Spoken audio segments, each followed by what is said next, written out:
County and what Okay. you do. Okay. All right. So my name is Ruth O'Loughlin. I am the site director for the Lakeport Plantation Museum, which is part of Arkansas State University Heritage Sites. There are 4 states located across the state, and Lakeport is located here in Lake Village, which is part of Chicot County. Chicot County has a long history. Here we're on the shores of Lake Chicot, actually, which is the largest oxbow lake in North America and the largest natural lake in Arkansas. And it used to be part of the Mississippi River. So the Mississippi River is not very far from where we are. And as we all know, it tends to flood. And when it floods, it changes course and leaves behind lakes. So like this lake here, Lake Chicot was actually formerly part of the Mississippi River. And up until the 1860s, it was actually referred to as Old River Lake because it used to be an old river channel. So folks have been coming to this region of the United States for thousands of years. Indigenous peoples came here for hunting, fishing, gathering, farming as domestication of plants started becoming more normalized. So folks have been coming here for thousands of years. But Europeans didn't start coming here until the 1540s, and that was with the DeSoto expedition. They're still actually trying to determine how far south DeSoto came, if he actually came as far south as Lake Chicot in Chicot County, or if he was more along the Arkansas River region. And archaeologists are still actually working on that today and are actively doing field work on that. So it was the 1540s. It'd be another 150 years before the next round of Frenchmen were coming down Mississippi River, exploring the river and the rivers that fed into the Mississippi. And this area became known as Chicot or Chicos because of the stumps. The cypress trees that grow along the river here and along the lake here have these knees that come up and boats can get stuck on them. And during low water, these look like stumps. So the Frenchmen started calling this their word for stump, which is Chicot. So that's how we have the name Chicot for Chicot County and Lake Chicot. But again, folks really didn't continue staying in the area until after the Louisiana Purchase. With the Louisiana Purchase, more land opens west of the Mississippi River, and that's when you start getting more folks moving further west. So, we've got the 13 colonies, folks going west over the Appalachian Mountains, and then the next west frontier is the Mississippi River Valley. And then as people settle the valley, folks continue further west with things like the gold rush. I'm rambling, sorry. I'm doing U.S. history right now. So folks are moving here after the Louisiana Purchase, and they start to realize how great the soil is here for growing primarily cotton. So cotton becomes the primary cash crop here, but to grow cotton, they have to clear a lot of swamp forest. And to do that, they're using enslaved labor. So this is a very highly desired area because of the profitability, but it has to all be done with enslaved labor. So this area is cleared for farmland, heavily using forced labor. So Chicot County, though, was formed from Arkansas County in 1823. It actually had 4 county seats. So the first one was Villemont, which was on the Mississippi River. The river, as we already talked about, changes course and floods regularly.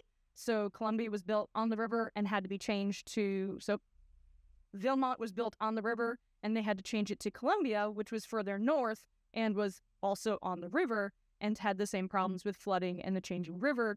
So finally it was moved to Masona, which was 15 miles from the river and was just too far away for locals to be able to get to the county seat to be able to do business as needed. So finally in the 1850s, it was moved to Lake Village, which is just north of where we are on the lake.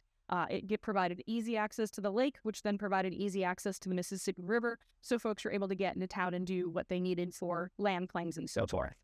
As I said, folks are moving into the area, bringing enslaved individuals to clear land and turn it into cotton fields. By 1860, Chicot County was one of the most prosperous cotton-producing counties in the state and in the region.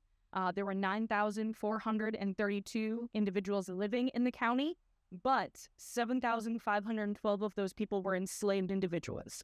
Those enslaved people produced more than 40,000 bales of cotton, and in today's terms, that's more than $80 million in today's money that was produced in 1 year here in Chicot County. Chicot County, of course, was greatly affected by the American Civil War that started in 1861. Confederate troops were through the area, but as the war went on and the Union started gaining control of the Mississippi River, this area became under Union control as well. In 1863, the Emancipation Proclamation was spread by Union troops. So we think that as Union troops are going up and down the river here, they're spreading emancipation to plantations and allowing freedmen to go with them north to Helena, north to Pine Bluff, south to Vicksburg. And we have an account of that from Work Progress Administration interviews that were done in the 1930s. One by Lucretia Alexander explicitly explains how emancipation was spread in Chicot County to other people on the plantation that she was enslaved with.